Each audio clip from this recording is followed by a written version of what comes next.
CPM നേതൃത്വത്തെ വെട്ടിലാക്കി ആലപ്പുഴയിലെ മുതിർന്ന നേതാവ് ജി സുധാകരൻ. മന്ത്രി സജി ചെറിയാനും മുതിർന്ന നേതാവ് AK ബാലനുമെതിരെ അതിരൂക്ഷ വിമർശനങ്ങളാണ് സുധാകരൻ ഉന്നയിച്ചത്.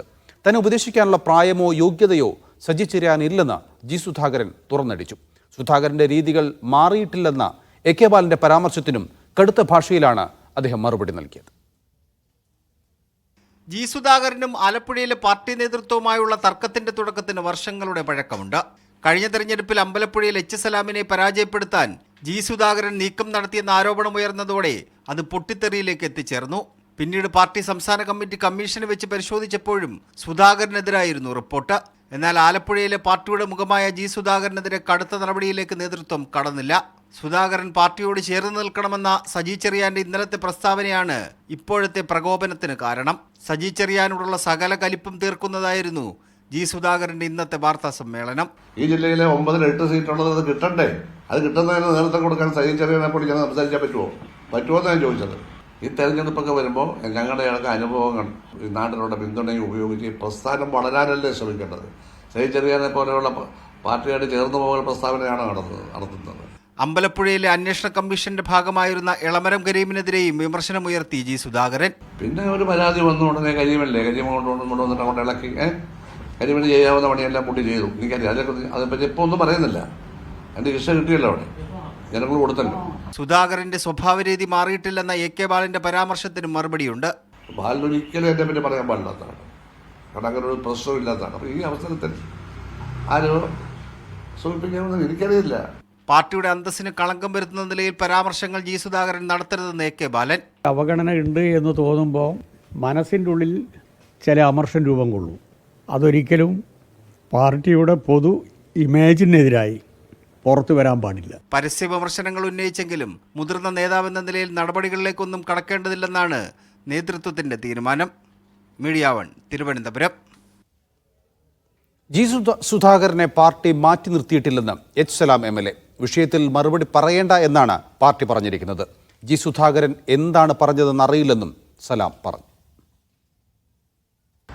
അദ്ദേഹത്തിന് എന്താ സംഭവിച്ചെന്നുള്ള കാര്യം എനിക്ക് തോന്നുന്നത് ജനങ്ങൾ തീരുമാനിക്കട്ടെന്ന് എനിക്ക് തോന്നുന്ന ഒരു കാര്യം. ജനങ്ങളിത് മനസ്സിലാക്കുന്നവരാണ് എന്താണ് ഇപ്പോൾ ഇങ്ങനെ കിടന്ന് ബഹളം ഉണ്ടാക്കുന്നതിൻ്റെ കാര്യം എന്നുള്ള കാര്യം ജനങ്ങൾക്കറിയാം. ഈ ഇവിടുത്തെ പാർട്ടി പ്രവർത്തകർക്കും അറിയാം. ഞങ്ങളെ സംബന്ധിച്ച് ഞങ്ങളുടെ പാർട്ടി ലീഡർഷിപ്പ് ശ്രീ ജി സുധാകരനെ പോലെയുള്ള മുതിർന്ന ഒരാളോട് ഞങ്ങളാരും അങ്ങനെ മറുപടി പറഞ്ഞു പോകേണ്ടതില്ല എന്ന് ഞങ്ങൾക്ക് കൃത്യമായ നിർദ്ദേശം തന്നിട്ടുണ്ട്. ജി സുധാകരൻ നീതിമാനായ രാഷ്ട്രീയ പ്രവർത്തകനാണെന്ന് പ്രതിപക്ഷ നേതാവ് VD സതീശൻ. മന്ത്രിയായിരിക്കെ 141 നിയോജക മണ്ഡലങ്ങളിലേക്കും ഒരുപോലെ പണം കൊടുത്ത മന്ത്രിയായിരുന്നു സുധാകരനെന്നും VD സതീശൻ പറഞ്ഞു. ജി സുധാകരനെ കോൺഗ്രസിലേക്ക് സ്വാഗതം ചെയ്യാൻ ഇപ്പോൾ സാഹചര്യമില്ലെന്ന് KC വേണുഗോപാൽ MP പ്രതികരിച്ചു. ജി സുധാകരനെ പോലുള്ള ഇത്രയും സമുന്നതനായ ഒരു നേതാവിനെതിരെ ഞങ്ങളെല്ലാവരും അടക്കം കേരളം മുഴുവൻ ബഹുമാനിക്കുന്ന ഒരു രാഷ്ട്രീയ നേതാവിനെതിരായി, സ്വന്തം പാർട്ടിയിലെ രാഷ്ട്രീയ നേതാവിനെതിരായി സൈബർ ആക്രമണം നടത്തുന്ന ഒരു പാർട്ടിയായി CPM അധപതിച്ചല്ലോ. ഞങ്ങളെല്ലാം വളരെ ബഹുമാനത്തോടുകൂടിയും ആദരവോടുകൂടി നോക്കിക്കാണുന്നത്. ഞാൻ ഇപ്പോഴത്തെ സംഭവത്തിന്റെ പശ്ചാത്തലത്തിലല്ല പറയുന്നത്. അതൊരു നീതിമാനായ രാഷ്ട്രീയ പ്രവർത്തകനാണ്. ഞങ്ങൾ അദ്ദേഹം പൊതുമരാമത്ത് മന്ത്രിയായിരുന്നപ്പോൾ പൈസ കൊടുക്കുന്നത് 140 നിയോജക മണ്ഡലത്തിലും ഒരുപോലെയായിരുന്നു. ജി സുധാകരൻ ആ പാർട്ടിയുടെ തന്നെ ഏറ്റവും തലമുതിർന്ന നേതാവ്, 10 കൊല്ലക്കാലം മന്ത്രിയായിരുന്ന ആളാണ്. ആലപ്പുഴയിലെ പാർട്ടി മാത്രമല്ല കേരളത്തിലെ പാർട്ടി പ്രവർത്തകരുടെ നല്ല സ്വാധീനമുള്ള നേതാവാണ്. ഞങ്ങൾ പള്ളുരുത്തി സ്കൂളിലെ ശിരോവസ്ത്ര വിലക്ക് നീക്കാൻ നിർദ്ദേശിച്ച വിദ്യാഭ്യാസ മന്ത്രി സ്കൂൾ മാനേജ്മെന്റ് ഉറച്ചു നിന്നതോടെ നിലപാട് മാറ്റി. ശിരോവസ്ത്രം ഒഴിവാക്കാൻ വിദ്യാർത്ഥിയുടെ രക്ഷിതാവ് സമ്മതിച്ചതാണെന്നും മന്ത്രി പ്രശ്നം വഷളാക്കിയെന്നുമാണ് സ്കൂൾ മാനേജ്മെന്റ് പ്രതികരിച്ചത്. പിന്നീട് മാധ്യമങ്ങളെ കണ്ട വിദ്യാഭ്യാസ മന്ത്രി ശിവൻകുട്ടി സമവായമായെങ്കിൽ നല്ലത് എന്ന് പറഞ്ഞ് തടിയൂരി. പള്ളുരുത്തി സെന്റ് റീത്ത സ്കൂളിലെ ശിരോവസ്ത്ര വിലക്ക് മൌലികാവകാശങ്ങളുടെ ലംഘനമാണെന്ന് വിദ്യാഭ്യാസ വകുപ്പ് നടത്തിയ അന്വേഷണത്തിൽ കണ്ടെത്തിയിരുന്നു. ഭരണഘടനാ അവകാശങ്ങൾ ലംഘിക്കാൻ അനുവദിക്കില്ലെന്നും ശിരോവസ്ത്രം അനുവദിക്കണമെന്നും കാട്ടി വിദ്യാഭ്യാസ വകുപ്പ് സ്കൂളിന് ഉത്തരവ് നൽകി. ഉത്തരവ് ലഭിച്ചിട്ടും വഴങ്ങാതിരുന്ന മാനേജ്മെന്റ് ശിരോവസ്ത്രം അനുവദിക്കില്ലെന്ന നിലപാട് ഇന്ന് രാവിലെയും ആവർത്തിച്ചു.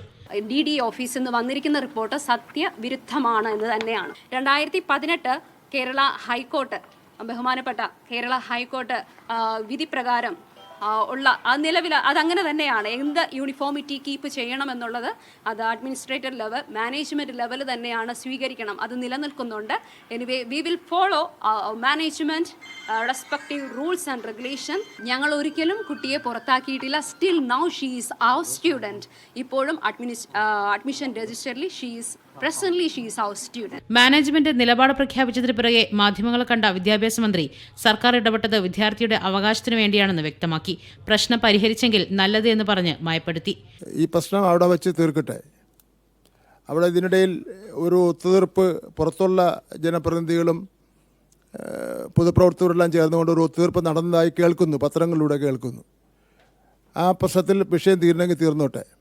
പക്ഷെ ഒരു കാര്യം, ഈ ഗവൺമെൻറ് ഈ കാര്യത്തിൽ ഇടപെട്ടത് ഒരു കുട്ടിയുടെ അവകാശം, അവനെ ക്ലാസ്സിലിരുന്ന് പഠിക്കുന്നതിന് വേണ്ടിയുള്ള അവകാശം നിഷേധിക്കുവാൻ ആർക്കും അവകാശമില്ല. എന്തിൻ്റെ പേരിലായിരുന്നാലും ആർക്കും അവകാശമില്ല. സെന്റ് റീത്ത സ്കൂൾ പതിവ് പോലെ പ്രവർത്തിച്ചെങ്കിലും ശിരോവസ്ത്രം ധരിക്കാൻ അനുമതി ചോദിച്ച വിദ്യാർത്ഥി എത്തിയില്ല. ആരോഗ്യ കാരണങ്ങൾ മൂലം അവധിയെടുത്തുവെന്നാണ് രക്ഷിതാക്കളുടെ വിശദീകരണം. മീഡിയ 1 കൊച്ചി. പാലായിൽ വിവിധ ക്രൈസ്തവ സഭാ മേലധ്യക്ഷന്മാരുടെ യോഗം ഇന്ന് ചേരും. സിറോ മലബാർ എക്യുമെനിക്കൽ എഡ്യൂക്കേഷൻ കമ്മീഷനുകളുടെ ആഭിമുഖ്യത്തിൽ വൈകിട്ട് 4 മണിക്കാണ് യോഗം. എയ്ഡഡ് ഭിന്നശേഷി നിയമനം അടക്കമുള്ള വിദ്യാഭ്യാസ മേഖലയിലെ പ്രശ്നങ്ങൾ ചർച്ച ചെയ്യും. ഓർത്തഡോക്സ് സഭാ അധ്യക്ഷൻ ബസേലിയോസ് മാത്യൂസ് കാതോലിക്ക ബാവ മുഖ്യാതിഥിയായിരിക്കും. ആറന്മുള പാർത്ഥസാരഥി ക്ഷേത്രത്തിലെ ആചാര ലംഘന വിവാദത്തിൽ മന്ത്രി വി എൻ വാസവനെ വെട്ടിലാക്കിയത് ദേവസ്വം അസിസ്റ്റന്റ് കമ്മീഷണറെന്ന് ക്ഷേത്രം തന്ത്രി പരമേശ്വര വാസുദേവ ഭട്ടതിരിപ്പാട്.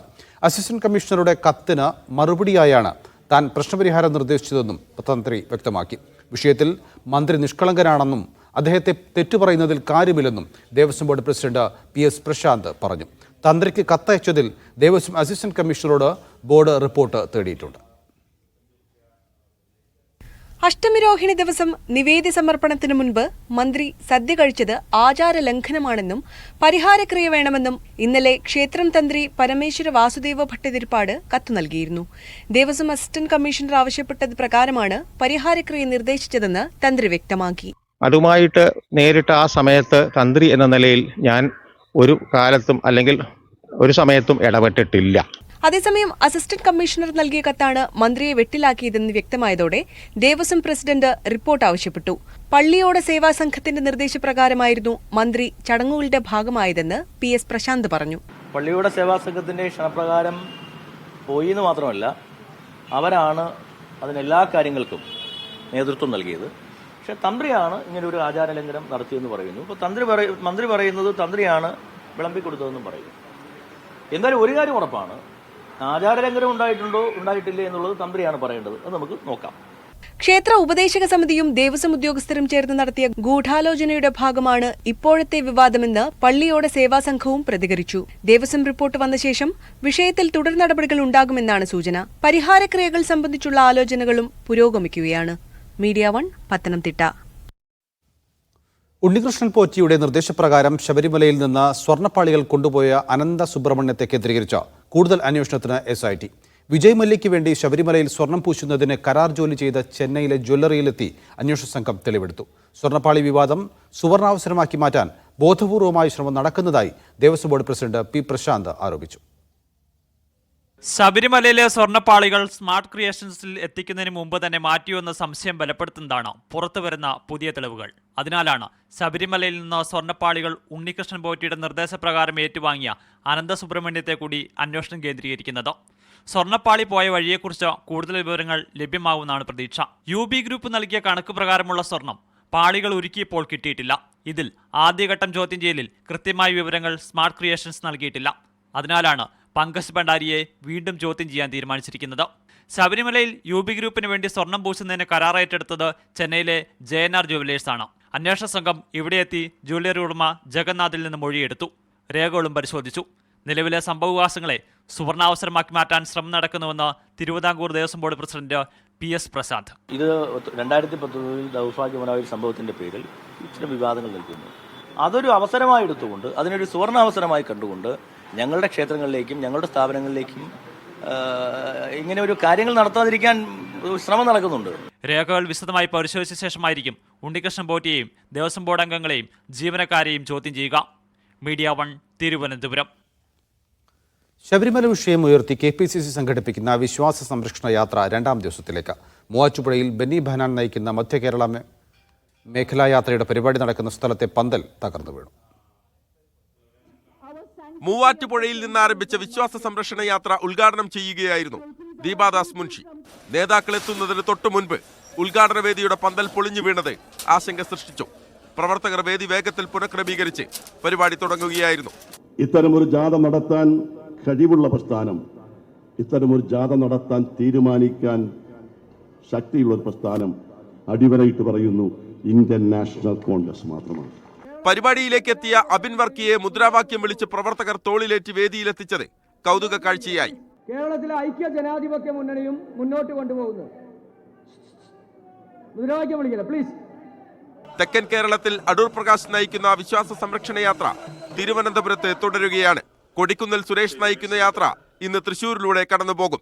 വയനാട്ടിലെ യാത്ര കൽപ്പറ്റയിൽ പഴയ ബസ് സ്റ്റാൻഡിൽ വെച്ച് സമാപിക്കും. വിവിധ ബ്യൂറോകൾക്കൊപ്പം മീഡിയ 1 ഇടുക്കി. ഷാഫി പറമ്പിൽ MPക്ക് പരിക്കേറ്റ പേരാമ്പ്രയിലെ സംഘർഷത്തിൽ 5 UDF പ്രവർത്തകരെ പോലീസ് അറസ്റ്റ് ചെയ്തു. അർദ്ധരാത്രി വീട്ടിൽ കയറി പ്രവർത്തകരെ അറസ്റ്റ് ചെയ്തതിൽ കോൺഗ്രസ് പ്രതിഷേധവുമായി രംഗത്തെത്തി. CPM തിരക്കഥയിൽ പോലീസ് നാടകമാണ് നടക്കുന്നതെന്ന് കോൺഗ്രസ് ആരോപിച്ചു. ഇന്ന് വൈകിട്ട് പേരാമ്പ്രയിൽ CPM വിശദീകരണ യോഗം നടത്തും. പേരാമ്പ്രയിൽ UDF പ്രകടനത്തിനെ നടന്ന സംഘർഷത്തിലും പോലീസിന് നേരെ സ്ഫോടവസ്തു എറിഞ്ഞതിലും രജിസ്റ്റർ ചെയ്ത കേസുകളിലാണ് അറസ്റ്റ്. അർദ്ധരാത്രി വീട്ടിൽ കയറി കസ്റ്റഡിയിലെടുത്ത 7 പേരിൽ 5 പേരുടെ അറസ്റ്റ് രേഖപ്പെടുത്തി. UDF പ്രവർത്തകരായ സജീർ ചെറുവണ്ണൂർ, നസീർ വെള്ളിയൂർ, മുസ്തഫ മിഥിലാജ്, റഷീദ് വാലിയാക്കോട് എന്നിവരാണ് അറസ്റ്റിലായത്. പോലീസ് നടപടിയിൽ പരിക്കേറ്റവരടക്കം വീട്ടിൽ കയറി അറസ്റ്റ് ചെയ്തെങ്കിലും കുറ്റക്കാരായ പോലീസ് ഉദ്യോഗസ്ഥർക്കെതിരെ നടപടിയൊന്നും സ്വീകരിച്ചിട്ടില്ലെന്ന് കോൺഗ്രസ് ആരോപിച്ചു. ഇപ്പോൾ നടക്കുന്നത് പോലീസ് നരനായാട്ടാണ്, പോലീസിന്റെ തെണ്ടിത്തരമാണ്. ഒരിക്കലും നീതീകരിക്കാൻ പറ്റുന്നതാണ്. ഞാൻ ആവർത്തിച്ച് പറയുന്നു, ഇരകളെ വേട്ടയാടുന്ന രീതിയിലേക്ക് പോലീസ് മാറിയിരിക്കുന്നു. ഷാഫി പറമ്പിലിനെതിരെ ആക്രമണത്തിൽ ലോക്സഭാ സ്പീക്കറെ കണ്ട് സംസാരിക്കുമെന്ന് AICC general secretary KC Venugopal പറഞ്ഞു. CPM ഒരു കഥയുണ്ടാക്കിയപ്പോൾ ആ കഥ ശരിവെക്കുന്ന രീതിയിൽ കോൺഗ്രസ് പ്രവർത്തകർക്കെതിരെ കേസെടുക്കുകയാണ്. പോലീസ് നടപടിയിൽ പ്രതിഷേധിച്ച് നാളെ രാവിലെ 11-ന് പേരാമ്പ്ര സ്റ്റേഷന് മുന്നിൽ കോൺഗ്രസ് സത്യാഗ്രഹം സംഘടിപ്പിക്കും. ഇന്ന് വൈകിട്ട് നടക്കുന്ന CPM വിശദീകരണ യോഗത്തിൽ EP ജയരാജൻ പങ്കെടുക്കും. മീഡിയ 1 കോഴിക്കോട്.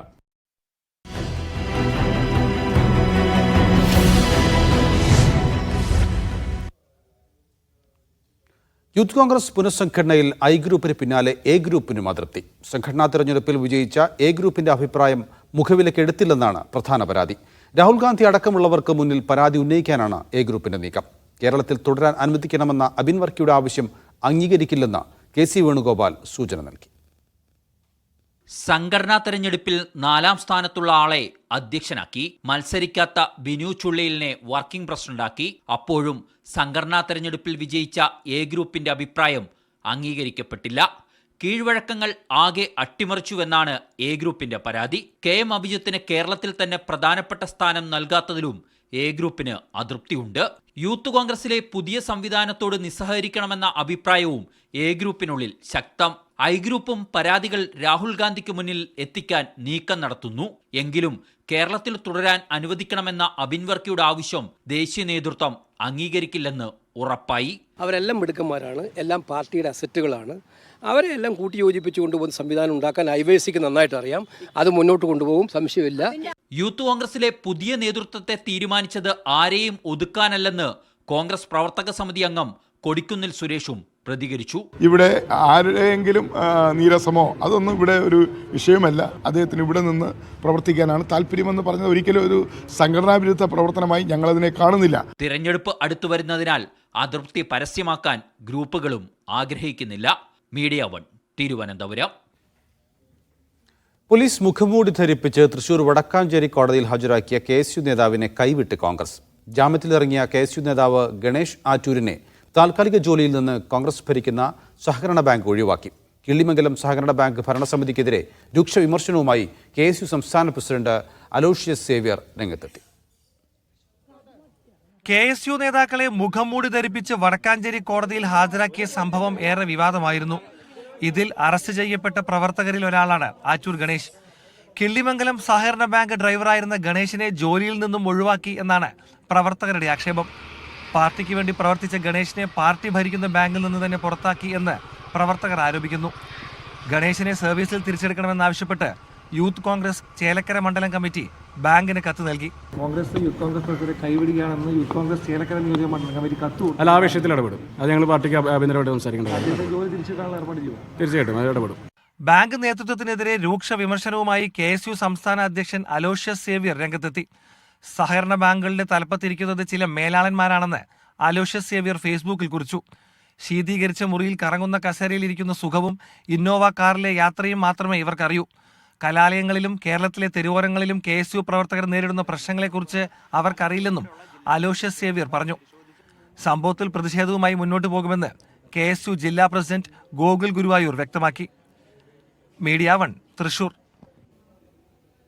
മുഖ്യമന്ത്രിയുടെ മകന് ED സമൻസ് നൽകിയ വിഷയത്തിൽ മൗനം തുടർന്ന് BJP. സമൻസ് നൽകിയിട്ടും ED തുടർ നടപടി സ്വീകരിക്കാത്തതിൽ അവ്യക്തത തുടരുന്നതിനിടയിലാണ് BJP നേതാക്കളുടെ മൗനം. CPM-ഉം BJP-യും തമ്മിലുള്ള സെറ്റിൽമെന്റാണെന്ന പ്രതിപക്ഷ ആരോപണത്തോടും BJP-ക്ക് മറുപടിയില്ല. രാഷ്ട്രീയ എതിരാളികൾക്കെതിരെ കേന്ദ്ര ഏജൻസികളെ BJP നേതൃത്വം ഉപയോഗിക്കുന്നു എന്ന ആരോപണം ആദ്യമായിട്ടല്ല ഉയർന്നിട്ടുള്ളത്. ആർക്കെങ്കിലുമെതിരെ നോട്ടീസ് അയച്ചാൽ അത് മാധ്യമപ്രവർത്തകരെ അറിയിക്കുന്ന രീതി ED ഉദ്യോഗസ്ഥർക്കുണ്ട്. എന്നാൽ മുഖ്യമന്ത്രിയുടെ മകൻ വിവേകിനെതിരായ നോട്ടീസുമായി ബന്ധപ്പെട്ട് ഇത്തരത്തിൽ ഒരു നടപടിയും കേന്ദ്ര ഏജൻസിയുടെ ഭാഗത്ത് നിന്നുണ്ടായില്ല. മാത്രമല്ല, ഇതുമായി ബന്ധപ്പെട്ട വിവരങ്ങൾ പുറത്തു വന്നതിന് ശേഷം BJP നേതാക്കൾ മൗനം തുടരുകയാണ്. മുഖ്യമന്ത്രിയുടെ മകൾക്കെതിരായ ആരോപണങ്ങൾ ഏറ്റെടുത്ത BJP വിവേകിനെതിരായ ആരോപണത്തിൽ എന്തുകൊണ്ട് മൗനം തുടരുന്നു എന്ന ചോദ്യം പ്രസക്തമാണ്. CPM BJP കൂട്ടുകെട്ടാണെന്നാണ് പ്രതിപക്ഷത്തിന്റെ ആരോപണം. ഞങ്ങൾ ചോദിച്ചത് ED എന്തുകൊണ്ട് പിന്നെ പ്രൊസീഡ് ചെയ്തില്ല. അതാണ്. ഒരു പൊളിറ്റിക്കൽ നെക്സസ് ഉണ്ട്, അവിഹിതമായൊരു രാഷ്ട്രീയ ബന്ധമുണ്ട്. ആ ബന്ധം കൊണ്ട് അത് മുമ്പോട്ട് പോയില്ല. അത് തന്നെയാണ് SNC ലാവ്ലിൻ കേസിൽ 35 36 പ്രാവശ്യം മാറ്റിവെച്ചു. വിഷയം ഏറ്റെടുക്കണമെന്ന അഭിപ്രായം BJP-യിലെ ചില നേതാക്കന്മാർക്കുണ്ട്. എന്നാൽ ED തുടർ നടപടി സ്വീകരിക്കാത്തതുകൊണ്ട് വിഷയം ഏറ്റെടുത്താൽ തിരിച്ചടി ഉണ്ടാകുമെന്നാണ് നേതൃത്വത്തിൽ ഒരു വിഭാഗം നേതാക്കൾ പറയുന്നത്. മീഡിയ 1 തിരുവനന്തപുരം. എറണാകുളം തേവരയിൽ ടാങ്കർ ലോറിയിൽ നിന്ന് സൾഫ്യൂരിക് ആസിഡ് തെറിച്ച് ബൈക്ക് യാത്രികന് പൊള്ളലേറ്റു. കണ്ണമാലി സ്വദേശിയുടെ കയ്യിലും കഴുത്തിലുമാണ് ഗുരുതരമായി പൊള്ളലേറ്റത്. ഇയാൾ എറണാകുളം ജനറൽ ആശുപത്രിയിൽ ചികിത്സയിലാണ്. അഹമ്മദ് മുസ്തബയുണ്ട് വിവരങ്ങൾ നൽകാൻ. മുസ്തബ, വളരെ അപൂർവമായി നടക്കുന്ന ഒരു സംഭവമാണ്. എങ്ങനെയാണ് സൾഫ്യൂരിക് ആസിഡ് ഈ ടാങ്കറിൽ നിന്ന് പുറത്തേക്ക് എത്തിയത്? ഇയാളുടെ ആരോഗ്യനില എങ്ങനെയുണ്ട്? ഇന്നലെ വൈകിട്ട് വീട്ടിലേക്ക് കണ്ണമാലി സ്വദേശിയായ യുവാവ് വീട്ടിലേക്ക് തിരിച്ചു പോകുന്നതിനിടയിലാണ് എതിർ ദിശയിൽ നിന്ന് തോപ്പുംപടി ഭാഗത്ത് നിന്ന് ഇങ്ങോട്ട് എറണാകുളം നഗരത്തിലേക്ക് വന്ന ഒരു വാഹനം. ആ വാഹനത്തിൽ നിന്ന് പെട്ടെന്ന് നല്ല മഴയൊക്കെയുള്ള ഒരു സമയമായിരുന്നു. ആ വാഹനം കടന്നുപോയ ഉടനെ തന്നെ ശരീരത്തിൽ ആസകലം കനത്ത ചൂടും പുകച്ചിലും ഒക്കെ അനുഭവപ്പെട്ട യുവാവ് ഉടനടി ബൈക്ക് നിർത്തുകയും വസ്ത്രത്തിലേക്ക് നോക്കുമ്പോൾ വസ്ത്രമൊക്കെ കരിഞ്ഞ് ഉരുകിപ്പോയിരിക്കുന്നു. തൊട്ടടുത്ത പോലീസുകാരനോട് ഈ വിവരം പറയുകയും പോലീസുകാരൻ ആ വാഹനം കുണ്ടന്നൂരിൽ വെച്ച് തടയുകയും ആ ടാങ്കർ ലോറി അവിടെ നിർത്തുകയും ചെയ്തു. ആ വാഹനത്തിൽ അന്വേഷിച്ചപ്പോഴാണ് ഇത് സൾഫ്യൂരിക് ആസിഡാണ് ആ വാഹനത്തിൽ കൊണ്ടുപോകുന്നത്. അലക്ഷ്യമായി കൈകാര്യം ചെയ്യുന്നതിന്റെ അടിസ്ഥാനത്തിൽ ആ വാഹനം അവിടെ പിടിച്ചിട്ടു. പക്ഷേ ഇദ്ദേഹത്തെ തൊട്ടടുത്ത നിമിഷം തന്നെ ആശുപത്രിയിലേക്ക് മാറ്റി. അവിടെ എത്തിയപ്പോൾ പൊള്ളൽ ഗുരുതരമാണ്. രണ്ട് കയ്യിലും മുന്നിൽ ഈ മഴയൊക്കെ കാരണം ബാഗ് മുന്നിലേക്കും ഹെൽമറ്റ് തലയിലും ഉണ്ടായിരുന്നു. അതുകൊണ്ട് മുഖത്തും മുൻഭാഗത്തും കാര്യമായി പൊള്ളലേറ്റില്ല. പക്ഷേ രണ്ട് കൈകളിലും അതോടൊപ്പം തന്നെ കഴുത്തിലും കാര്യമായ പൊള്ളലേറ്റിട്ടുണ്ട്. അതുകൊണ്ട് ഇപ്പോൾ 3 ദിവസത്തെ നിരീക്ഷണത്തിൽ എറണാകുളം ജനറൽ ആശുപത്രിയിലെ ICUലാണ് ഉള്ളത്. അതിനുശേഷം 3 ദിവസത്തിന് ശേഷം എന്തെങ്കിലും പറയാമെന്നാണ് ഡോക്ടർമാർ പറഞ്ഞിരിക്കുന്നത്. എന്തായാലും അലക്ഷ്യമായി ഈ ടാങ്കർ ലോറി കൈകാര്യം ചെയ്തു. അതിന്റെ മൂടി ഉൾപ്പെടെ ശരിയായ ദിശയിലായിരുന്നില്ല എന്ന് വേണം മനസ്സിലാക്കാൻ. എന്തായാലും ഗുരുതരമായ വിഷയമാണ്. തേവര പോലീസ് ഇതുമായി ബന്ധപ്പെട്ട് കേസ് രജിസ്റ്റർ ചെയ്തിട്ടുണ്ട് എന്നാണ് മനസ്സിലാക്കുന്നത്. തേവരയിലാണ് ഇങ്ങനെയൊരു സംഭവം ഉണ്ടായിരിക്കുന്നത്. സൾഫ്യൂരിക് ആസിഡ് തെറിച്ച് യുവാവിന് പരിക്കേറ്റിരിക്കുന്നു. മുസ്തബയാണ് വിവരങ്ങൾ നൽകിയത്. Air India express Thiruvananthapuram Dubai service പുനഃസ്ഥാപിച്ചു. ഈ മാസം 28-ന് ആരംഭിക്കുന്ന ശീതകാല ഷെഡ്യൂളിലാണ് തിരുവനന്തപുരത്ത് നിന്ന് ദുബായിലേക്കും തിരിച്ചുമുള്ള സർവീസ് ഉൾപ്പെടുത്തിയത്. സർവീസുകൾ റദ്ദാക്കുന്നുവെന്ന വാർത്ത മീഡിയ 1 റിപ്പോർട്ട് ചെയ്തിരുന്നു. Media 1 impact. ഷിനോജ് ഷംസുദ്ദീനാണ് വിവരങ്ങൾ നൽകാനുള്ളത്. ഷിനോജ്, വളരെ ആശ്വാസകരമായ വാർത്തയാണല്ലോ വരുന്നത്. ഏതൊക്കെ സർവീസുകളാണ് പുനഃസ്ഥാപിച്ചിരിക്കുന്നത്? നഫൽ, ഇപ്പോൾ നമുക്ക് ലഭിക്കുന്ന വിവരം അനുസരിച്ച് ദുബൈയിൽ നിന്ന് തിരുവനന്തപുരത്തേക്കും തിരുവനന്തപുരത്ത് നിന്ന് തിരിച്ചുമുള്ള സർവീസാണ് ഇപ്പോൾ പുനഃസ്ഥാപിച്ചിട്ടുള്ളത്. മീഡിയ 1ന്റെ വാർത്തയെ തുടർന്ന് കടുത്ത പ്രതിഷേധം ഈ സർവീസുകൾ റദ്ദാക്കുന്ന കാര്യത്തിൽ പല ഭാഗങ്ങളിൽ നിന്ന് ഉയർന്നിരുന്നു. നാട്ടിലും പ്രവാസികൾക്കിടയിലും ശക്തമായ പ്രതിഷേധമുണ്ടായി. ഇപ്പോൾ 28-ന് ആരംഭിക്കുന്ന ഈ മാസം 28-ന് ആരംഭിക്കുന്ന ഷെഡ്യൂളിലാണ് ഉൾപ്പെടുത്തിയിട്ടുള്ളത്. ചൊവ്വാഴ്ചകളിൽ തിരുവനന്തപുരത്ത് നിന്ന് പുലർച്ചെ 1:50 ഒരു വിമാനം പുറപ്പെട്ട് ദുബൈയിലെത്തും. അത് 4:35 ദുബൈയിലെത്തുന്നത്. അതേപോലെ തന്നെ ഈ വിമാനം 6:05 ദുബൈയിൽ നിന്ന് തിരിച്ച് തിരുവനന്തപുരത്തേക്ക് പുറപ്പെടുകയും രാവിലെ 11:50 അവിടെ എത്തുകയും ചെയ്യും.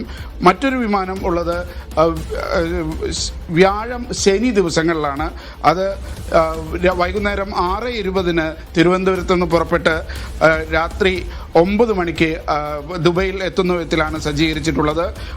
ഇതേ വിമാനം രാത്രി 10 മണിക്ക് 10:05 ഇവിടെ നിന്ന് പുറപ്പെട്ട് തിരുവനന്തപുരത്ത് പുലർച്ചെ 3:50 എത്തിച്ചേരും. ഈ സർവീസാണ് ഇപ്പോൾ പുനഃസ്ഥാപിച്ചു എന്ന് എയർ ഇന്ത്യ അറിയിച്ചിട്ടുള്ളത്. നൗഫൽ. തിരുവനന്തപുരം ദുബായ് സർവീസാണ് എയർ ഇന്ത്യ എക്സ്പ്രസ് പുനഃസ്ഥാപിച്ചിരിക്കുന്ന വിവരങ്ങളാണ് ഷിനോജ് ശംസുദ്ദീൻ നൽകിയത്. ഗസയിൽ 2ാം ഘട്ട ചർച്ച.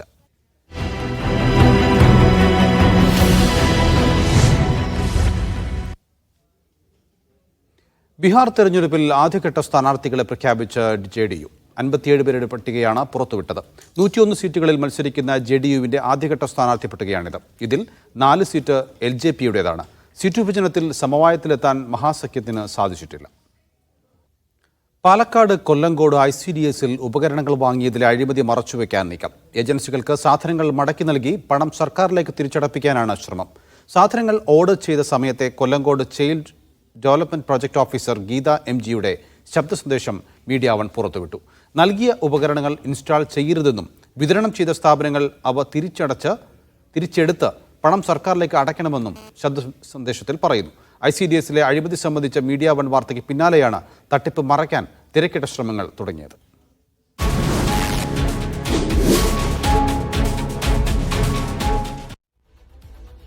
കൂടിയ വിലയിലുള്ള സാധനങ്ങൾക്ക് പണം നൽകി കുറഞ്ഞ തുകയുടെ സാധനങ്ങൾ വിതരണം ചെയ്തു.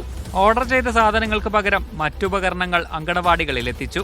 ജം പോർട്ടൽ തട്ടിപ്പിന് ഉപയോഗിച്ചു തുടങ്ങി കൊല്ലങ്കോട് ICDSലെ അഴിമതിയുമായി ബന്ധപ്പെട്ട നിരവധി തെളിവുകൾ സഹിതമുള്ള വാർത്തകളാണ് മീഡിയ വൺ പുറത്തുവിട്ടത്. ഇതിന് പിന്നാലെയാണ് തട്ടിപ്പ് പുറത്തുവരാതിരിക്കാൻ തകൃതിയായ ശ്രമം നടക്കുന്നത്. സാധനങ്ങൾ വാങ്ങിയ സ്ഥാപനങ്ങൾ തന്നെ അവ തിരിച്ചെടുക്കുമെന്നും പണം തിരികെ സർക്കാരിലേക്ക് നൽകുമെന്നും കൊല്ലങ്കോട് CDPO ആയിരുന്ന ഗീത MG ഉദ്യോഗസ്ഥർക്ക് അയച്ച ഓഡിയോ സന്ദേശത്തിൽ പറയുന്നു. സൂപ്പർവൈസർമാരുടെ ശ്രദ്ധയ്ക്ക് നമ്മൾ ഈ സഖ്യത്തിലെ സാധനങ്ങൾ മേടിച്ചതുമായിട്ട് ബന്ധപ്പെട്ട് ഇപ്പൊ കുറെ കള്ളക്കഥകൾ പ്രചരിക്കുന്നുണ്ടല്ലോ. അപ്പം ഈ സാധനങ്ങൾ തന്ന സ്ഥാപനങ്ങളുമായിട്ട്, കാരണം അവര് ജം പോർട്ടലിൽ രജിസ്റ്റർ ചെയ്തിട്ടുള്ള സ്ഥാപനങ്ങളാണ്, ആ സ്ഥാപനങ്ങൾക്ക് അത്രമാത്രം വിശ്വാസ്യത ഉള്ളതുകൊണ്ട് മാത്രമാണ് അവർക്ക് ജം പോർട്ടലിൽ രജിസ്ട്രേഷൻ കിട്ടുന്നത് തന്നെ. ഈ സ്ഥാപനങ്ങളെയും കൂടെ അപമാനിക്കുന്ന രീതിയിലാണ് ഇതിലൊക്കെ വാർത്ത വരുന്നത്. അപ്പൊ ഞാൻ ഈ സ്ഥാപനങ്ങളൊക്കെ ആയിട്ട് ബന്ധപ്പെട്ടിട്ടുണ്ട്. ഇവര് ഈ സാധനങ്ങൾ തിരിച്ചെടുക്കാൻ വില്ലിങ് ആണ്. അവർക്ക് നമ്മൾ കൊടുത്ത പൈസ തിരിച്ച് സർക്കാരിലേക്ക് തിരിച്ചടയ്ക്കാനും അവർ വില്ലിങ് ആണ്. അപ്പം നമ്മുടെ അംഗൻവാടി വർക്കേഴ്സിനോട് വാട്ടർ പ്യൂരിഫയർ ഒക്കെ നമ്മൾ ഇനി ഒരു അറിയിപ്പ് തരുന്നത് വരെ ആരും ഇൻസ്റ്റാൾ ചെയ്യേണ്ടതില്ല. TV-യും ആരും ഇൻസ്റ്റാൾ ചെയ്യേണ്ടതില്ല. പരമാവധി സാധനങ്ങൾ നമ്മൾ തിരിച്ചെടുത്ത് പൈസ സർക്കാരിലേക്ക് അടയ്ക്കാൻ സാധിക്കുമോ എന്നാണ് നോക്കുന്നത്. നിലവിൽ വയനാട് ജില്ലാ ICDS പ്രോജക്ട് ഓഫീസറായ ഗീത കൊല്ലങ്കോട് CDPO ആയിരിക്കെയാണ് സാധനങ്ങൾ വാങ്ങിയത്. നിലവിൽ പാലക്കാട്ടെ ഉദ്യോഗസ്ഥർക്ക് വയനാടിന്റെ ചുമതലയുള്ള ഓഫീസർ നിർദ്ദേശം നൽകിയതും അസ്വാഭാവിക നടപടിയാണ്. തട്ടിപ്പ് വിവരങ്ങൾ പുറത്തുവരാതിരിക്കാൻ നിയമവിരുദ്ധമായ രീതിയിലാണ് ഇടപെടൽ. ജം പോർട്ടൽ വഴി സാധനങ്ങൾ വാങ്ങി എന്തെങ്കിലും പ്രശ്നമുണ്ടെങ്കിൽ 10 ദിവസത്തിനകം മാറ്റിവാങ്ങണം. തട്ടിപ്പ് വാർത്ത പുറത്തുവന്നതോടെ ഇത് മറച്ചുവെക്കാൻ 7 മാസം മുൻപ് വാങ്ങിയ സാധനങ്ങൾ വേഗത്തിൽ മാറ്റാനാണ് ശ്രമം. Sajid Ajmal, media one, Palakkad. ADM Naveen Babu മരിച്ചിട്ട് ഇന്ന് 1 വർഷം. സഹപ്രവർത്തകരുടെയും പ്രതിപക്ഷ പാർട്ടികളുടെയും നേതൃത്വത്തിൽ കണ്ണൂരിൽ അനുസ്മരണ പരിപാടി നടന്നു. കുടുംബത്തിനായുണ്ടായ ദുരന്തത്തിൽ ഒപ്പം നിന്നവർക്ക് മാത്രം നന്ദി എന്ന് നവീൻ ബാബുവിന്റെ ഭാര്യ മഞ്ജുഷ പ്രതികരിച്ചു. യാത്രയയപ്പ് സമ്മേളനത്തിൽ CPM നേതാവും ജില്ലാ പഞ്ചായത്ത് പ്രസിഡന്റുമായ PP ദിവ്യ നടത്തിയ വ്യക്തിപരമായ പരാമർശങ്ങൾക്ക് പിന്നാലെയാണ് ADMനെ താമസ സ്ഥലത്ത് മരിച്ച നിലയിൽ കണ്ടെത്തിയത്. രാഷ്ട്രീയ വിവാദങ്ങൾ കെട്ടഴിച്ചു വിട്ട സംഭവം നടന്ന് 1 വർഷമാകുന്ന ദിവസത്തിൽ സഹപ്രവർത്തകർ നവീൻ ബാബുവിനെ അനുസ്മരിച്ചു. കലക്ട്രേറ്റ് വളപ്പിൽ ഫോട്ടോയ്ക്ക് മുന്നിൽ NGO അസോസിയേഷൻ പ്രവർത്തകർ പുഷ്പാർച്ചന നടത്തി. കോൺഗ്രസിന്റെ നേതൃത്വത്തിൽ ജില്ലാ പഞ്ചായത്ത് ഓഫീസിന് മുന്നിലും BJP കലക്ട്രേറ്റ് പടിക്കലും അനുസ്മരണ പരിപാടി സംഘടിപ്പിച്ചിരുന്നു. മരണത്തിന് പിന്നാലെ പ്രതിരോധത്തിലായ CPM കുടുംബത്തിലടക്കം ഭിന്നിപ്പുണ്ടാക്കാൻ ശ്രമിച്ചെന്ന് നവീൻ ബാബുവിന്റെ ഭാര്യ മഞ്ജുഷ ആരോപിച്ചു. മരണവുമായി ബന്ധപ്പെട്ട് നടക്കുന്ന അന്വേഷണത്തിൽ കുടുംബത്തിന് ഇപ്പോഴും വിശ്വാസമില്ലെന്നും മഞ്ജുഷ പറഞ്ഞു. നീതിക്ക് വേണ്ടിയുള്ള പോരാട്ടം തുടരാനാണ് കുടുംബത്തിന്റെ തീരുമാനം. എല്ലാവരുടെയും സപ്പോർട്ടോടുകൂടി, എല്ലാവരുടെയും പിന്തുണയോടുകൂടി മുമ്പോട്ട് പോയിക്കൊണ്ടിരിക്കുന്നു. എല്ലാവർക്കും നന്ദി അറിയിക്കുന്നു ഈ അവസരത്തിൽ. പാർട്ടി ഭാരവാഹിത്വത്തിൽ നിന്നടക്കം ഒഴിവാക്കപ്പെട്ട PP ദിവ്യ പരിപാടികളിലെല്ലാം വീണ്ടും സജീവമാകുന്നുണ്ട്. മീഡിയ 1 കണ്ണൂർ, പത്തനംതിട്ട. കോഴിക്കോട് കൂടരഞ്ഞിയിൽ വന്യമൃഗം കിണറ്റിൽ വീണു. കിണറ്റിലെ പൊത്തിൽ ഒളിച്ചിരിക്കുന്ന മൃഗത്തെ പുറത്തിറക്കാനായി ഫോറസ്റ്റ് ഉദ്യോഗസ്ഥർ പടക്കം പൊട്ടിച്ചെങ്കിലും കാര്യമുണ്ടായില്ല. പുലിയോ കടുവയോ ആണ് കിണറ്റിൽ വീണതെന്നാണ് നാട്ടുകാർ പറയുന്നത്. കിണറിൽ വനം വകുപ്പ് ക്യാമറ സ്ഥാപിച്ചു.